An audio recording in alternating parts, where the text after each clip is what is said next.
Hello and welcome to today's online information session about our fully online health policy and law degree from UCSF and UC Hastings.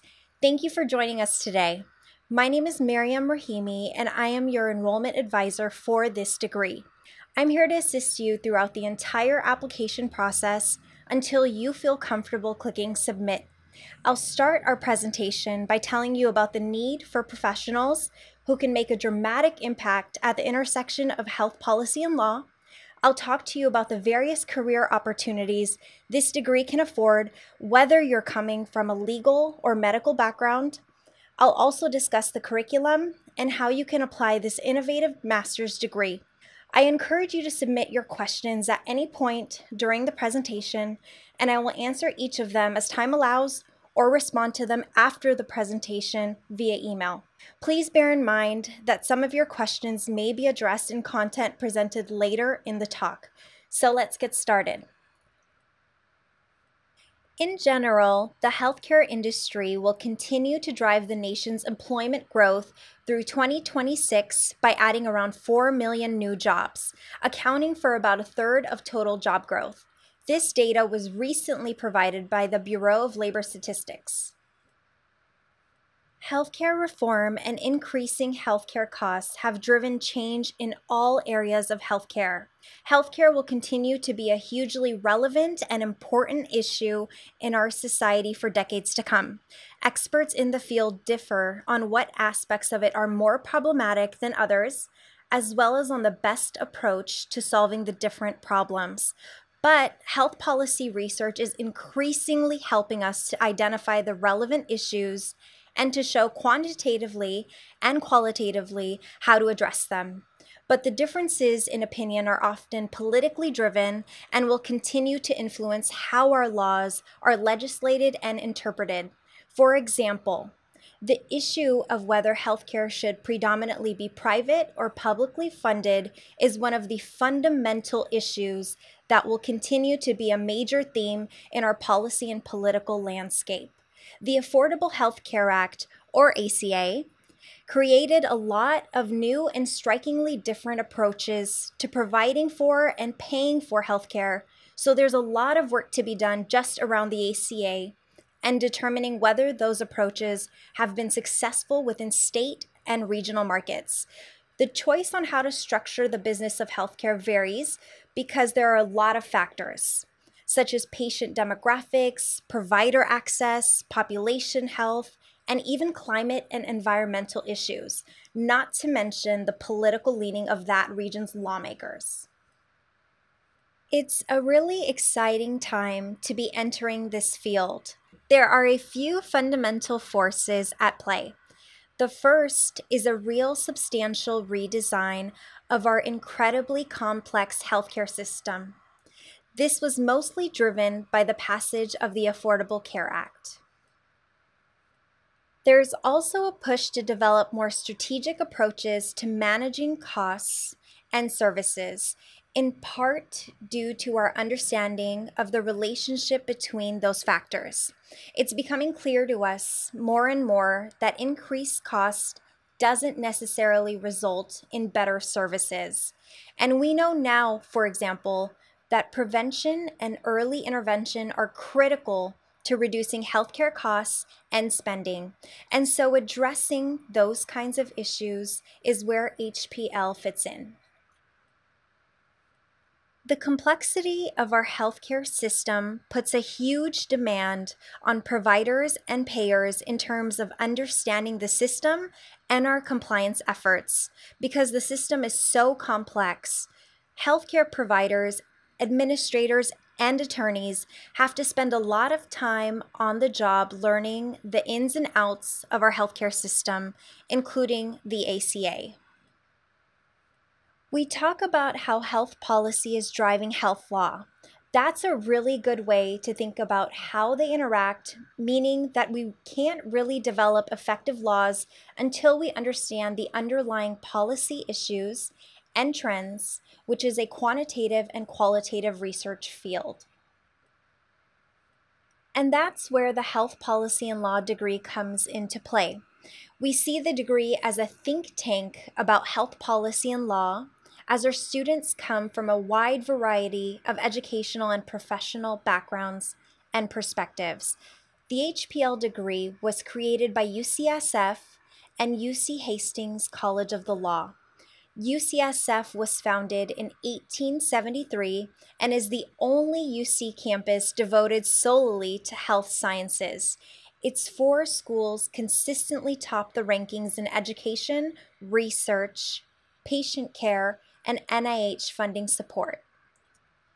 UC Hastings College of the Law was founded in 1878 as the first law school in the UC public university system. As a top-ranked school, UC Hastings educates students in cutting-edge areas of the law, and its alumni are leaders in law, policy, government, and business.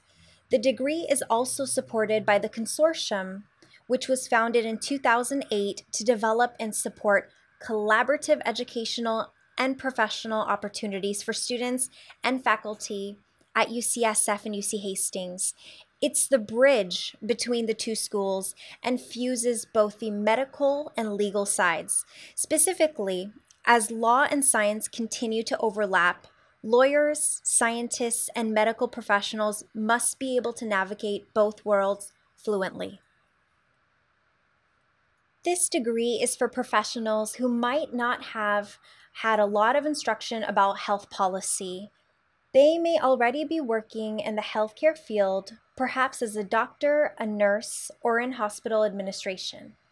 Health policy and health law have an immediate impact on what health professionals do day in and day out. Understanding how policy and law are enacted and the ramifications they can have on the practitioners themselves is of utmost importance.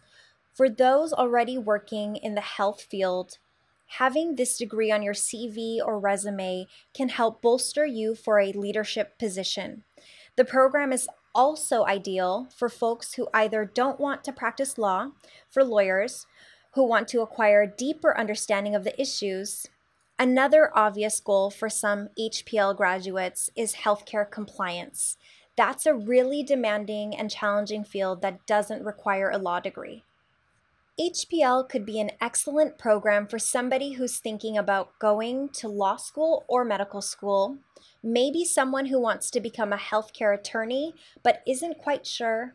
HPL would give them a great understanding of the system and a taste of what it might be like to become either a healthcare attorney, physician, or even a healthcare administrator.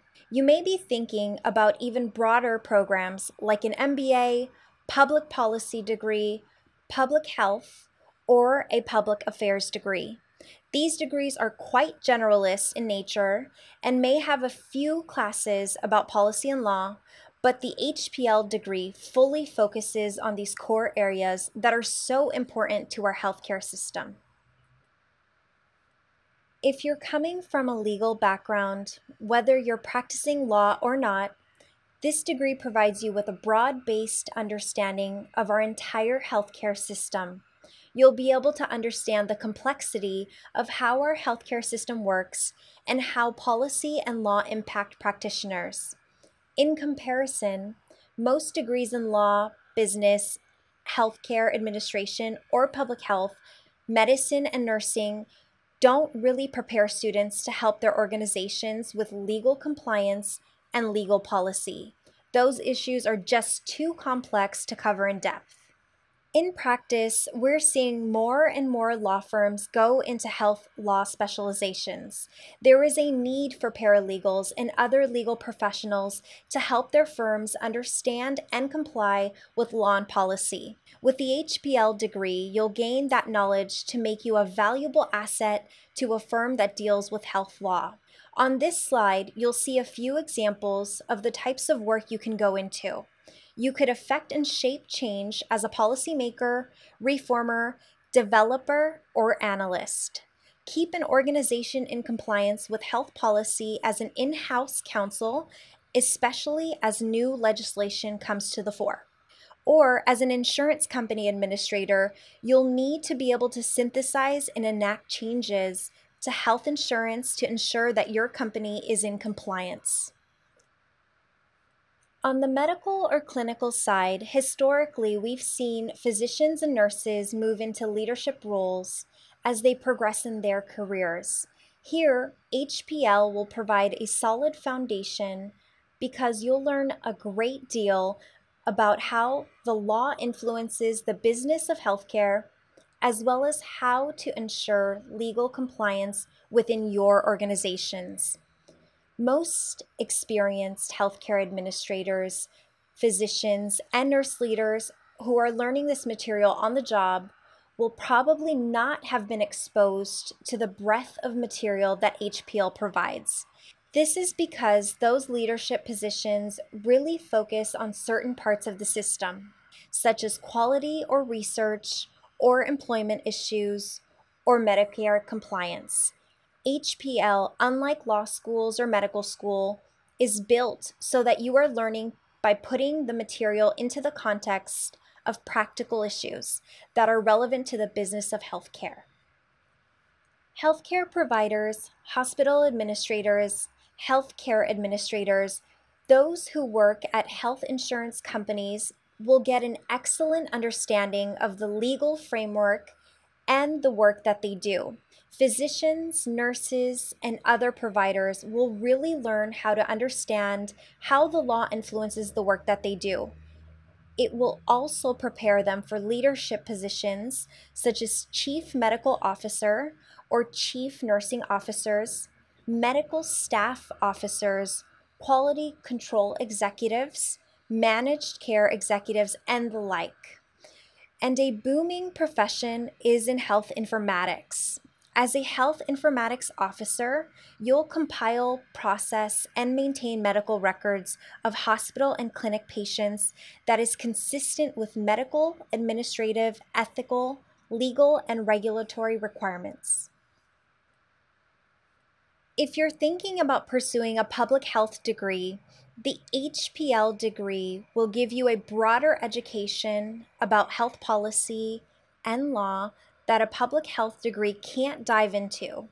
So if you're interested in working more in the public health realm, the HPL degree will give you the knowledge to work as a health advocate where you are in charge of planning, directing, and coordinating medical and health services in hospitals, clinics, managed care organizations, public health agencies, or similar organizations. Or you could move into philanthropy and play an active role in your community by pursuing means to promote healthy living. This could take shape as conducting outreach to implement public health programs. You'll use your data analysis skills to help locate community health gaps. Through HPL, you will acquire a solid foundation in healthcare law and policy. The curriculum is designed very thoughtfully and very carefully to provide an excellent background in the important legal issues facing healthcare providers, payers, policy experts, and lawmakers. One way to think about the material we cover involves the 3 Ps, which are the 3 main constituents of our healthcare system: patients, providers, and payers. The health, policy, and law curriculum presents the substance of the healthcare system as how it affects those 3 constituents.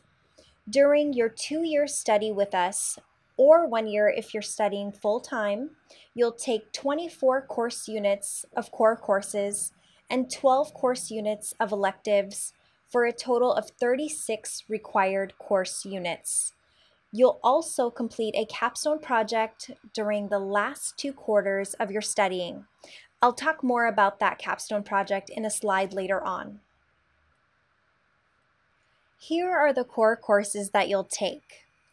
In U.S. Healthcare System and the Law, Parts 1 and 2, you'll gain an overview of the American healthcare system structure. You examine the statutes, regulations, course decisions, and other authority that constitutes the legal framework with which healthcare providers, health insurers, and others must comply. You'll look at insurance, health benefit plans, antitrust, Medicare, and Medicaid. In organization and finance, you focus more on the relationships between two different pieces, the payers and the providers, including Medicare and Medicaid, as well as private insurance and managed care. You will get a solid understanding of the legal issues that arise out of those relationships between and among the payers and the providers.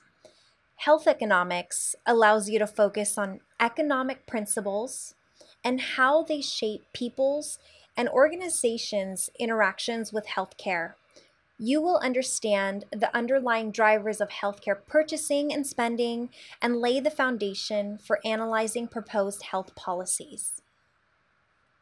After taking health policy, you will be able to explain the major steps in the policy analysis and development process, including how and when policy issues become important, and how policy initiatives are developed, analyzed, presented, implemented, evaluated, and terminated.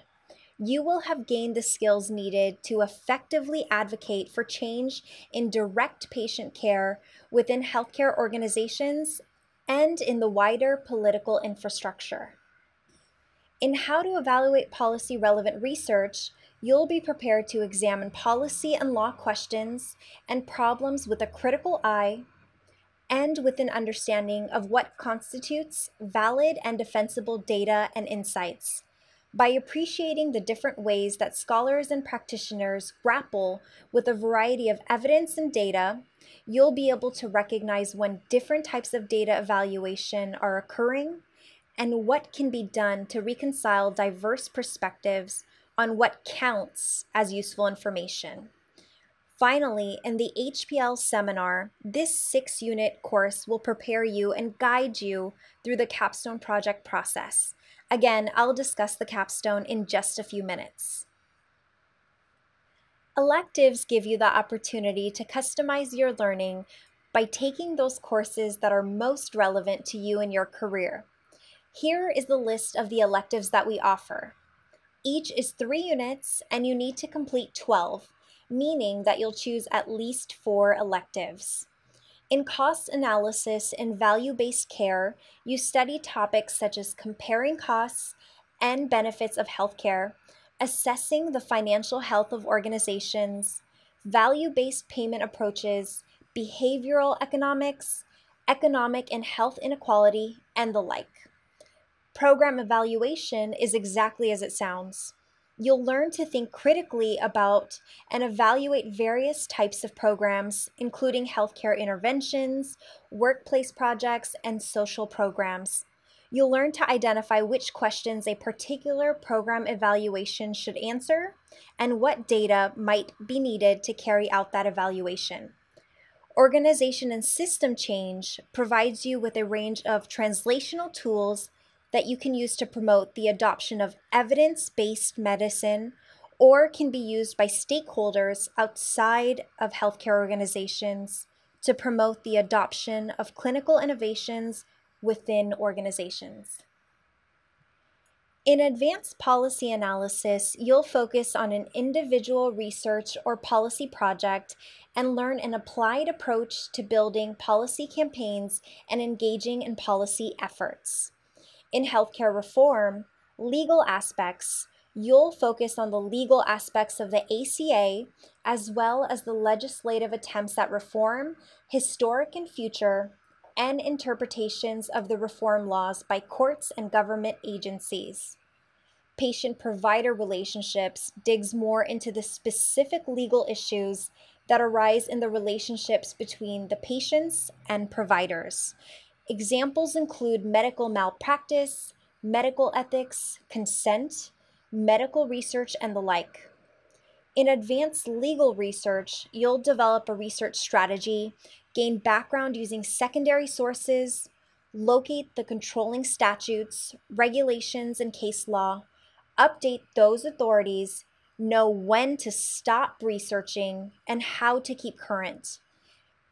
Institutional regulation and compliance examines the many and varied ways in which the government and other entities oversee and regulate healthcare institutions, all of which are beholden to a vast network of federal, state, and local laws and regulations, and many of which are also subject to accreditation body oversight.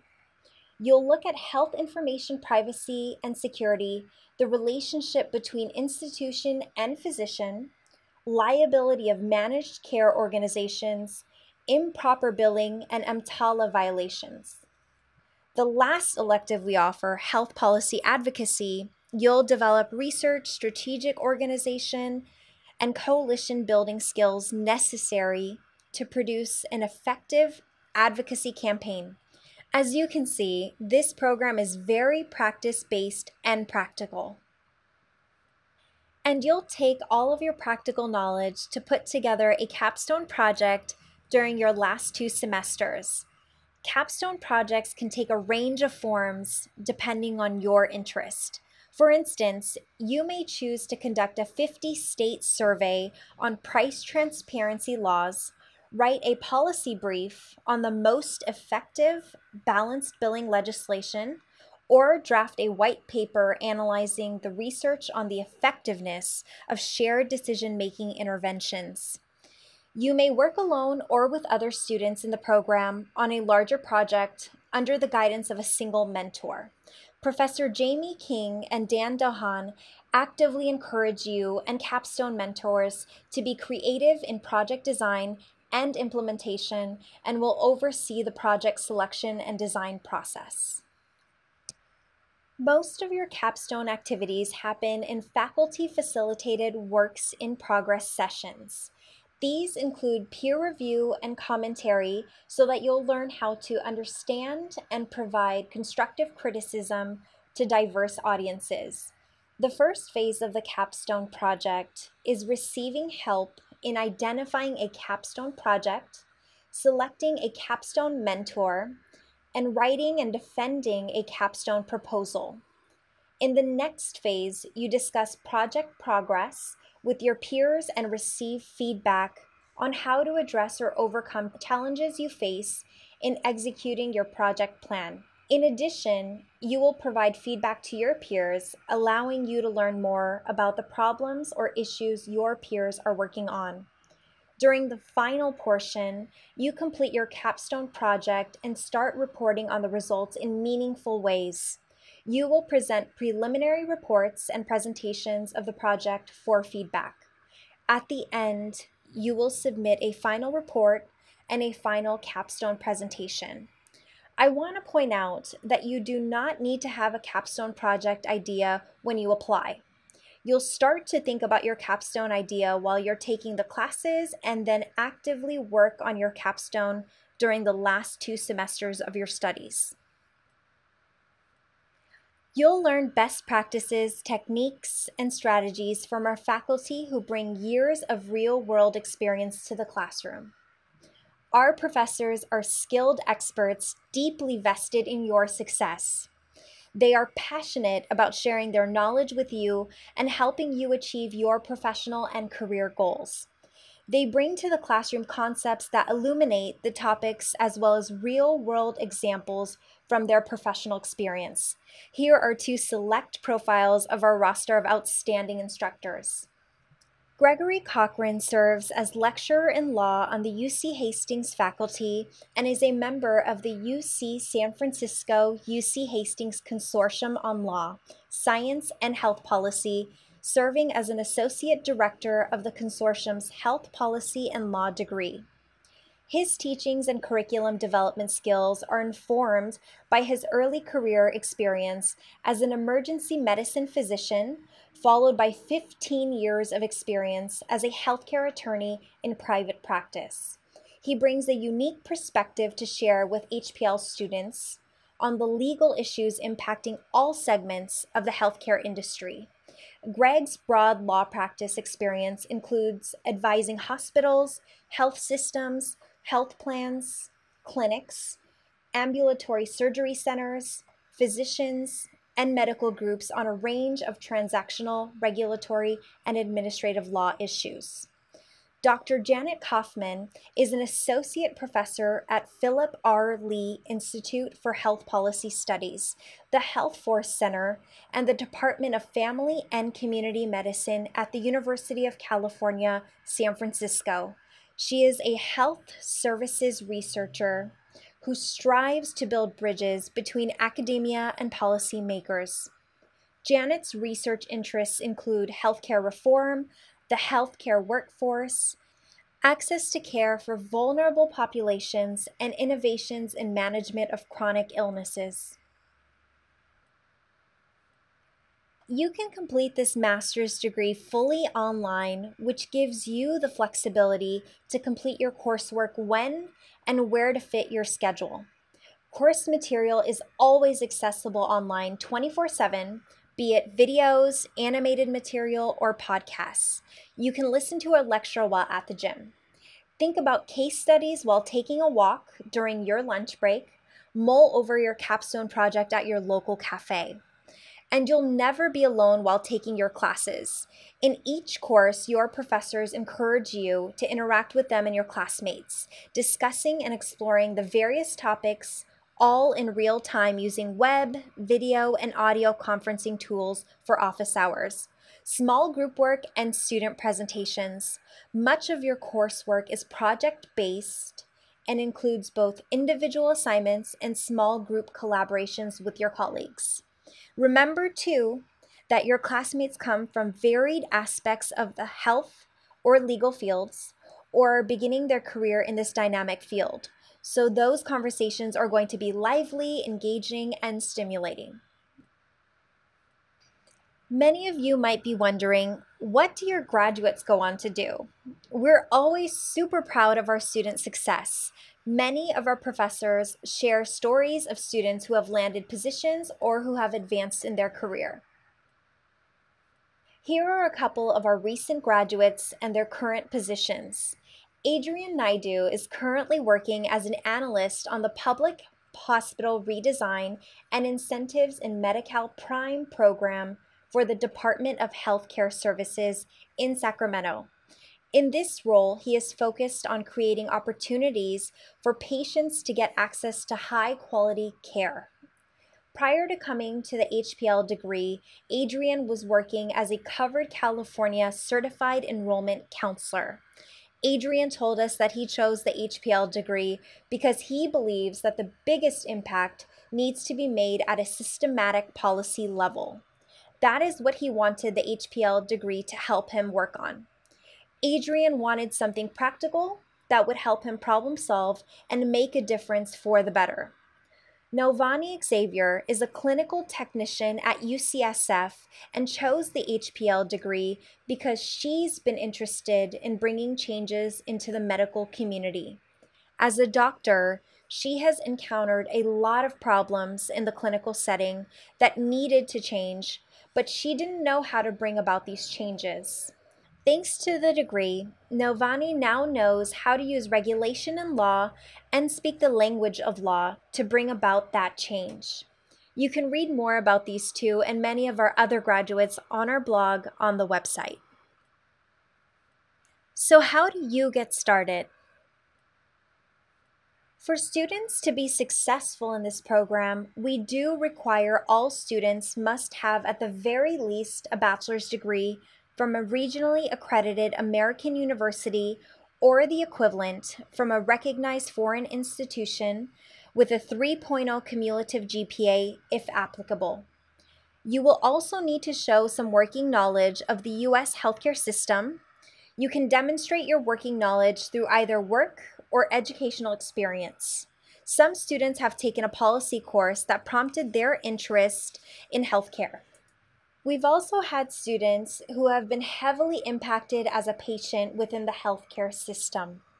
All of these experiences are valuable to the cohort and would be acceptable to show your exposure to the U.S. healthcare system. We also have a statistics requirement where you need to demonstrate your statistical aptitude. This can be displayed in a few different ways. Some students have successfully completed a statistics course in their undergraduate or graduate level programs. Others have met the requirement through professional experience, such as data analysis on the job or statistical research. Finally, you can provide that evidence with a GRE, GMAT, or MCAT. I would like to emphasize that the GRE and GMAT are not required for application as long as you have fulfilled the requirement in any of the previously mentioned ways. An example of when I would suggest a student take the GRE or GMAT would be if they did not receive a good grade in their statistics course, or say their GPA is slightly below the minimum 3.0. You can also opt to take a statistics class at your local community college. Feel free to contact me for a list of approved online courses. But like I said, it is not necessary that you take the GRE as long as you have met the requirement through any other method. If you have specific questions about your individual situation, do not hesitate to reach out to me. English language proficiency. For those of you who have earned your degree abroad, there is an English language proficiency requirement. For this requirement, you can show sufficient completion of an accredited international program that was taught entirely in English. It must be equivalent to a bachelor's degree here in the United States, and this can be demonstrated through the submission of transcripts or additional documents provided by the foreign institution. The second way is by passing the TOEFL with a minimum score of 80 and submitting your scores. The third way is passing the International English Language Testing System exam, or IELTS, with a minimum score of 7 or greater. Request your scores be sent to you and then include it in your application. The final way is having completed 1 year of study with a minimum 3.0 GPA at an accredited university here in the United States. To apply, you only need to send in unofficial transcripts from all college-level institutions. If you're admitted into the degree program, you will then need to send in your official transcripts. To get your transcripts, you would need to contact the college you have previously attended and have your transcripts sent directly to UCSF. If you already have an unopened transcript copy, you can send that to us directly. Make sure that you do not open the seal and place the transcript in a different envelope. Transcripts can be sent predominantly in one of two ways. The first is mail. The second option is email it to hpl@ucsf.edu. You can also upload unofficial copies of all transcripts onto your application, and that is sufficient for review purposes.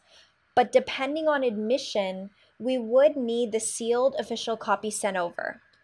The transcript request process can be a lengthy one, and we definitely advise that this be one of the first requirements you work on. You can view the mailing address to send to your transcript to on our website under the How to Apply section. 3 letters of recommendation. An academic source is suggested, but not required. So if you do not have any connections with your professors from your undergraduate or your graduate level program, don't worry. You can ask a boss, a colleague, a mentor, maybe someone who has worked with you on a professional or personal project. I encourage you to tailor your letters towards this program, specifically focusing on personal or professional qualities that would be beneficial in your success as a student. Another tip is to make sure that you tell your letter writers early and that they are willing to write a letter on your behalf. Statement of purpose. The overall goal of this document is to clearly demonstrate to the admissions committee who you are as a person, what brought you to want to pursue health policy and law specifically, skill sets you bring to the table, your achievements to date, how you want to improve the healthcare system here in the United States, and really the promise you hold for the future as it relates to our program. This is an applied degree, So your statement needs to reflect how you will apply the knowledge from your courses to your current or future work. Thank you for submitting your questions, many of which we've been able to answer during the presentation. Here are a few more that have come in. The first is, are online classes pre-recorded or live? What opportunities are there to interact with faculty or online students? That's a great question. The lectures are pre-recorded, so you can watch and rewind them at your convenience, which our students really like and actually prefer. In addition to lectures, you may have video clips to watch, podcasts to listen to, readings to complete, or other assignments on a weekly or bi-weekly basis, depending on the topic being covered. There will also be opportunities to interact with your faculty and classmates through online discussions and small group projects. Your professors will also hold virtual office hours where you can drop into video chat, message, or hold phone conversations, whatever your preference may be. What opportunities are there to network with your cohorts? While this program is entirely online, we have previously held optional on-campus meet and greets, mixers, and networking events for our current and prospective students. You're not required to attend them, but these events have been a great way for our students to meet each other face-to-face and network with industry professionals. A third question is, does this program prepare a student for future enrollment in a JD program with an eye towards studying health policy and health law? Wonderful question. From our presentation, we know that this option is a Master's of Science, or MS, in Health Policy and Law. With that said, the law courses in our program will definitely give you a foundation and insight into the first year of law school and a leg up when applying. Some of our students pursue this track prior to applying to law school, some instead of a law degree, and we also do see lawyers in the program as well. Additionally, some of our professors hold JD degrees and are faculty at UC Hastings College of the Law. It can be advantageous to network with them if a JD degree is your long-term academic goal. Here's another one. I plan on applying to medical school in the future. Would this degree make me a competitive applicant? Absolutely. Pre-med students typically pursue MPH degrees, which have long been the norm. The MS in Health Policy and Law will definitely help you stand out amongst the countless MPH candidates. The biggest benefit, however, is really the content that you'll be learning. Unlike a general public health degree, every single course in Health Policy and Law is directly relevant to the medical profession. It is because of this that we always have over a handful of doctors apply to our program each year. Whether they want to advance their positions, better advocate for their patients, or understand how this complex system works, they understand how necessary it is to be well-versed in healthcare policy and law. Undoubtedly, students pursuing this program prior to medical school will be at an advantage. Here's another question. Can you tell me about the spectrum of applicants to the program? Our students come from various academic and professional backgrounds. To give you an idea, for our first ever cohort in fall 2016, we admitted 40 students and had 33 start. Their ages ranged anywhere from 21 to 58, with an average age of about 34.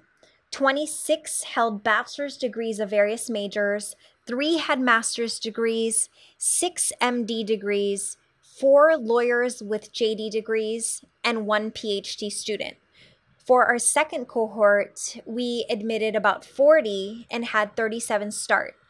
29 had bachelor's degrees, 4 held masters, and the final 4 were doctors with MD degrees. Our students are from all over the United States, and some are even international. Despite their varying backgrounds, they all have the common interest of wanting to bring change to the existing healthcare system. Another question, for Capstone Projects, do students request a mentor or are they assigned based on areas of interest? Great question. Your capstone idea will develop and change as you progress in the program. Based off of those interests, you will be assigned a faculty advisor and connected with industry professionals to help you carry out your project. On a different note, there's a question here about financial aid. Can I use financial aid to help with tuition? Yes, most of our students utilize whatever they qualify for through financial aid to fund their degree program. After admission, students are connected with the Office of the Registrar and the Financial Aid Office to go over their personal financial aid award package. We also see private loans, outside scholarships, and tuition reimbursement through work as a means to finance studies. Next question. I'm thinking about doing this program full-time. Can I switch to part-time after I start if necessary? Absolutely. We have students who switch from full-time study to part-time and vice versa if they need to. Next question is, my GPA is less than a 3.0. Should I still apply? While our required minimum GPA is 3.0, we have admitted students who have not necessarily been at that mark. In this scenario, it's important to demonstrate your potential in as many of the other areas of your application as possible, such as strong letters of recommendation, a substantial GRE scores, concise statement of purpose, and a stellar CV or resume. If you have questions about your specific situation, please reach out to me via email or by phone, which I will display in the slide that follows. Here's a great question. What do alumni say about their experience in this program? Students have mentioned a myriad of things regarding their experience in the Masters of Science in Health Policy and Law program. First, professors are friendly, accessible, approachable, responsive, and supportive. The professors have been understanding and accommodating and moving deadlines for me so I can catch up with schoolwork. Our cohort is quite diverse, so I've gotten to learn about a variety of topics through others' experience, expertise, and perspectives. This program is challenging despite the fact that it's an online program. The readings and lectures are very interesting and come from a variety of sources, lectures. I think that if you care about healthcare at all, this is an important program to do, and it really is transdisciplinary. This degree has really helped me break into a health policy role, while others have received promotions and salary increases. Of course, it's not limited to this. I'm more than happy to provide additional resources regarding the student academic experience upon request. Well, that's all the time I have to take your questions, but if you have any additional questions that I wasn't able to answer, here is my contact information. Via email at hpl@ucsf.edu or via phone, you can reach me at 510-664-4542. Please feel free to also make a phone appointment with me at this Meet Me schedule link, which is meetme.so/UCSF_HPL. We can talk about your personal and professional background to see if this degree is a fit with your career aspirations. Thank you again for taking the time to learn about our degree in health policy and law, and I look forward to hearing from you soon.